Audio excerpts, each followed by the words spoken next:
Guys, jadi hari ini aku mau cerita. Dan mau bikin video masak sate ayam. Jadi kalau bajunya masih sama ya, satu hari aku bikin 2 video. Jadi ya harap dimaklumi kalau bajunya nggak ganti. Hari ini aku mau cerita pengalaman aku kena corona pas aku hamil 9 bulan. Jadi awal aku kena corona ini dari suami aku. Nah, suami aku ini awalnya itu gak langsung positif, tapi dia itu pertama demam dulu malam-malam. Nah kebetulan emang waktu itu kan libur, jadi tidurnya malam kan. Terus suami aku itu dia pertama demam dulu, sampai badannya tuh bener-bener panas banget, sampai yang saking panasnya tuh dia sampai gemeteran gitu, kayak yang sampai shaking, sampai dia tuh nggak sadar kalau dia tuh gemeteran gitu. Nah terus aku panik dong. Nah kebetulan tuh di rumah itu lagi nggak stok vitamin C, pokoknya lagi habis semua, obat-obatan tuh habis semua kan. Dan itu dia mulai gejalanya itu jam 12:30 pagi. Nah di situ tuh aku nggak bisa tidur kan, dan dia juga nggak tidur selama 2 hari tuh. Terus aku cuma kompres aja karena aku bingung gitu kan, kompresnya pakai air dingin apa pakai air panas. Jadi aku kompres aja pakai air dingin. Maaf ya kalau salah. Pokoknya tuh semalaman tuh demam gitu kan, demam terus pusing juga, terus hidungnya mampet juga, terus apalagi ya, sama batuk. Enggak ada batuk, pokoknya pokoknya gejalanya cuma panas, terus pusing, sama apa sih, sama hidungnya mampet. Jadi dia nggak bisa tidur tuh sampai pagi. Nah paginya aku langsung, nah kebetulan itu kan aku cek di website kan, karena di sini agak susah kan nyari rapid test gitu. Untuk yang di Australia, kalian kalau cari rapid test bisa cek di websitenya findared.com.au. Nanti aku masukin ininya, websitenya ya. Nah kebetulan aku cari di situ tuh ada deket rumah, cuma 5 menit jalan. Akhirnya aku beli 5 sekaligus. Harganya itu kayaknya aku kebagian yang mahal deh. Harganya tuh $95 buat 5 rapid test.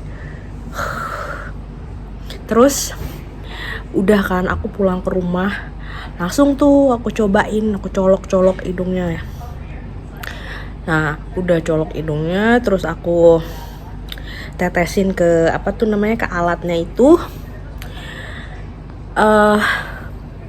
Kita tunggu kan selama berapa menit gitu, aku lupa. Dan hasilnya tuh garis 1. Terus kata aku, oh ya udah, mungkin emang demam aja kali ya, mau flu gitu, bukan corona kan. Soalnya kan mereka gejalanya mirip-mirip ya kalau orang demam biasa, kayak mau flu gitu. Terus kata suamiku tuh, nggak mungkin ini cuma flu aja, ini pasti corona gitu kan. Terus kata aku, ya orang negatif masa mau corona gitu kan, ini negatif bukan positif gitu kan. Aku tuh masih kekeh gitu, kayak enggak, ini bukan corona, ini pasti cuma flu biasa aja gitu kan. Singkat cerita,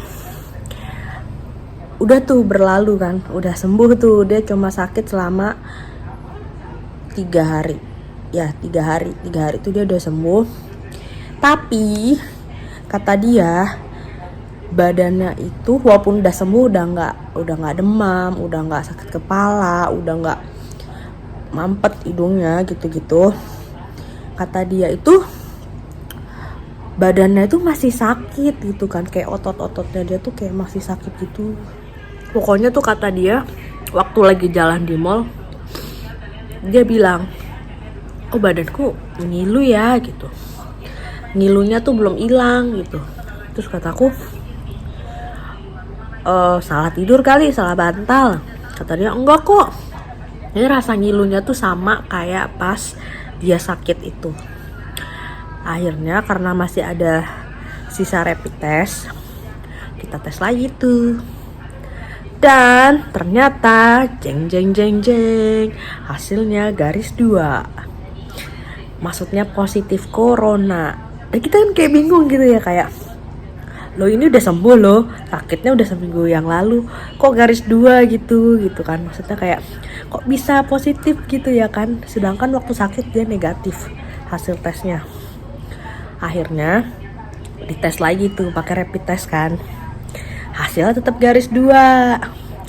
Nah terus kan aku panik dong, kayak aduh suamiku positif nih, pasti aku positif, mana lagi hamil lagi. Akhirnya aku ikut tes kan. Nah punya aku itu hasil rapid testnya itu dia negatif.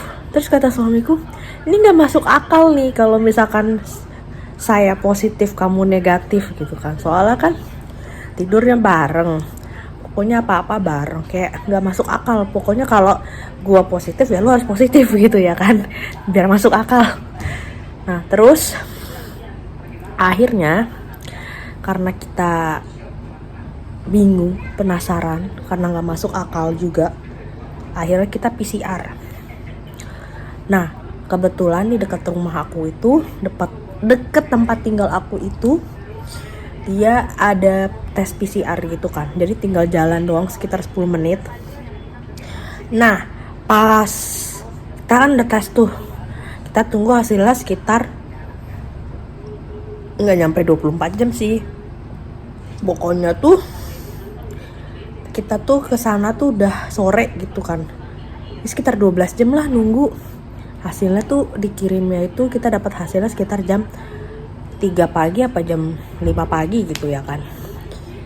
Terus kata dia bilang gini, kata suamiku, hasilnya udah keluar nih gitu. Iya positif kata dia gitu. Terus dia nanya, coba lihat hasil kamu gitu. Ternyata hasilku positif juga dong. Kayak tapi tuh aku gak ada gejalanya tuh ya kan. Itu aku tes hari Kamis, itu tuh aku gak ada gejalanya. Aku tes cuma iseng aja karena penasaran, kok bisa gue negatif gitu ya kan, cuma make sure gitu kan. Ternyata emang positif. Nah hari Jumatnya baru deh tuh aku berasa banget gejalanya. Gejala aku tuh beda ya sama suamiku. Kalau suamiku kan kayak demam, sakit kepala, terus nggak bisa napas, nggak bisa tidur gitu kan. Kalau aku tuh gejalanya pertama cuma sakit tenggorokan aja.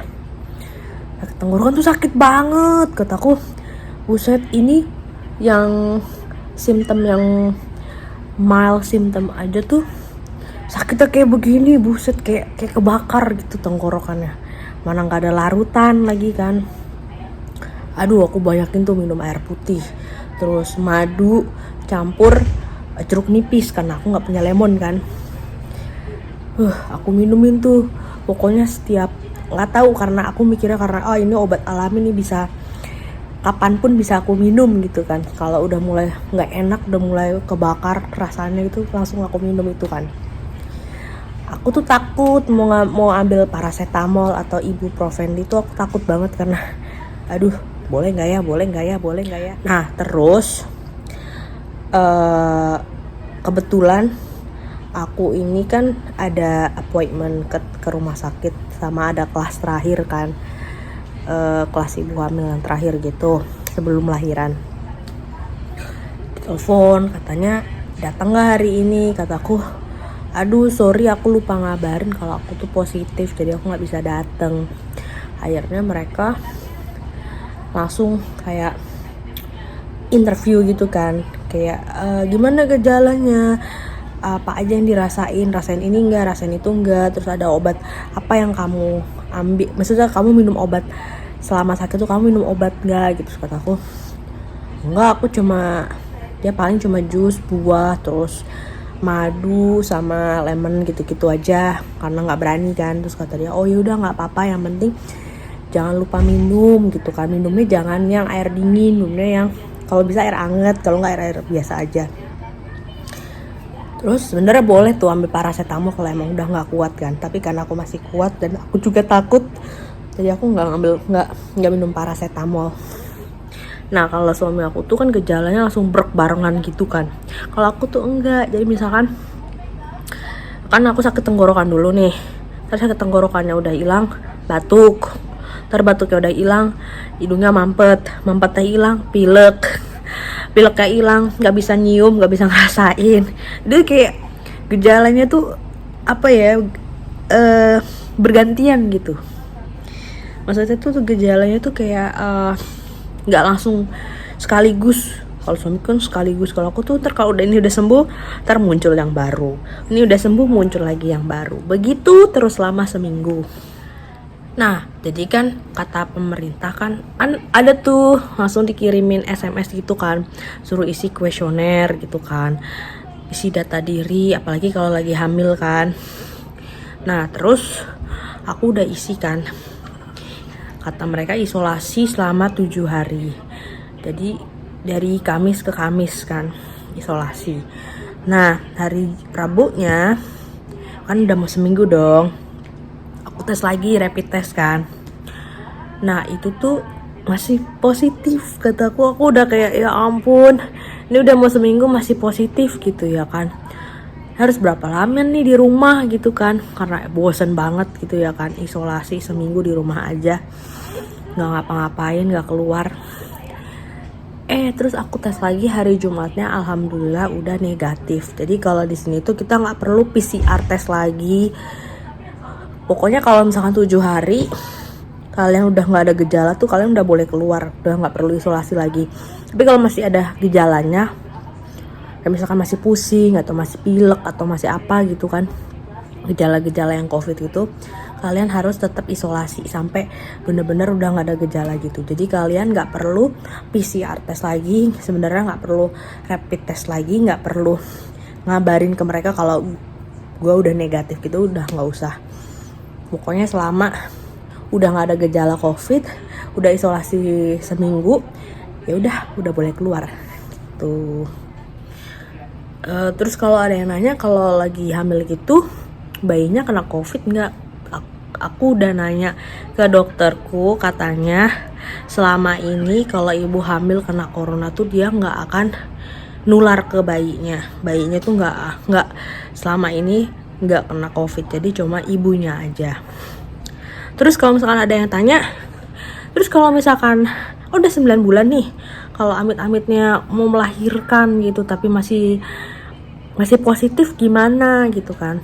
Jadi kata dokterku atau kata bidanku, kata orang rumah sakit, harus telepon ke rumah sakit dulu, bilang kalau misalkan ketubannya pecah atau kontraksi atau gimana, telepon rumah sakit terus bilang kalau saya nih positif COVID gitu kan.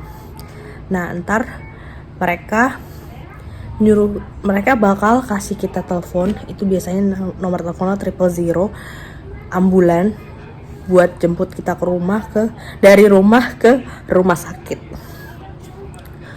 Katanya jangan naik kendaraan umum, jangan nyetir, pokoknya jangan nyetir, jangan naik mobil pribadi, harus naik ambulan.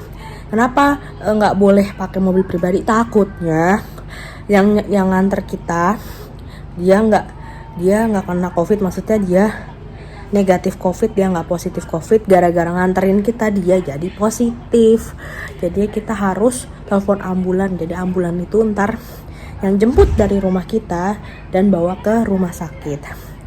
Terus nanti kita bakal ditempatkan di ruang isolasi. Jadi kita kayak ruangan khusus buat kita aja karena kita kena COVID gitu ya kan. Ya, jadi kayaknya nggak